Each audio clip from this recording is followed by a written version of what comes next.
Hi, good morning. First of all, I would like to apologize to Rachel, Michael, and all of you that I arrived so late. It was out of my control, but I apologize.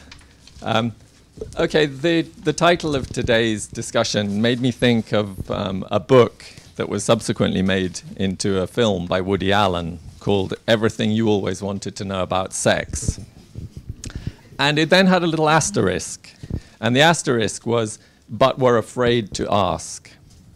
And I think today you need to think of me as being the asterisk, that Rachel has invited me along here just to ask one or two awkward questions. I have. One or two? Actually, three, Michael, if I have time. Okay, let me begin by saying that as far as I could follow the early parts of the discussion while I was trying to dodge pedestrians and buses on Westminster Bridge Road, I'm very happy with what Michael has been saying. And I think we're finally getting to a point where the packaging around the social protection floor is right. I think the concept has always been great. Those of us who work in social protection, how could we object to this universal rights-based set of access to health and guarantees of access to services and so on. But I think there have been weaknesses in the way that the floor has been sold. And I want to just focus on three issues. And as caveats, I think, rather than as criticisms. The first one is I think that the Social Protection Floor Initiative has arrogated too much. I think in the early days there was a lot of taking the credit retrospectively for initiatives that were already in place. I wasn't allowed to use slides, but I had pinched a few slides from previous ILO presentations. And I will just quote one from a book which says that a number of programs have demonstrated that the impact of the social protection floor, this is the social protection floor on poverty, can be dramatic. And to support that, it quotes a number of programs from Latin America, from India, from South Africa, and so on.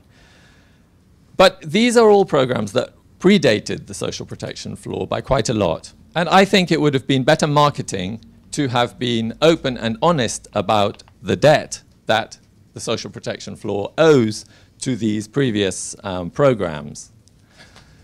The second area is that I think from the beginning it was unclear whether the social protection floor was a prescription or whether it was a process. I think, and Angela has already touched on this, I think it is increasingly clear now that it is a process. But I think we have to recognize that there are still some people who seem to be pushing it as a set of instruments.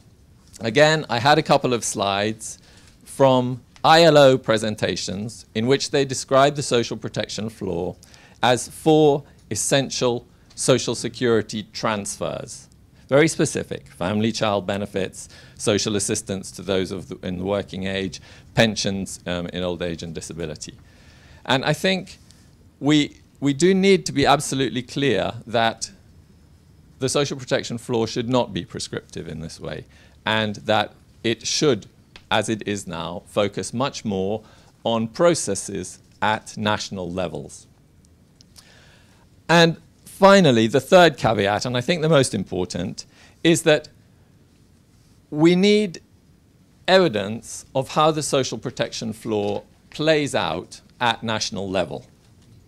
We need to judge it by what it achieves on the ground, not by how many UN agencies and development partners sign up to it. How does it differ from previous attempts to align development partners behind national visions of development, like the Paris Declaration, the Accra Agenda, One UN, and so on? What's the added value? And I think when we look, for example, at the new Social Protection Floor Gateway website, we see only a handful of of initiatives where we actually see the social protection floor in its current incarnation in action. And they're all very much in their early days. And I think we can really only judge the success of the social protection floor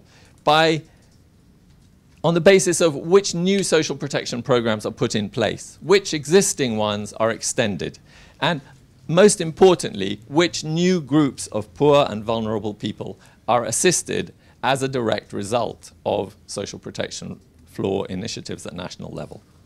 We don't have that evidence yet, and we need to see closely how these early initiatives pan out so that we can judge and improve the initiative based on practical experience.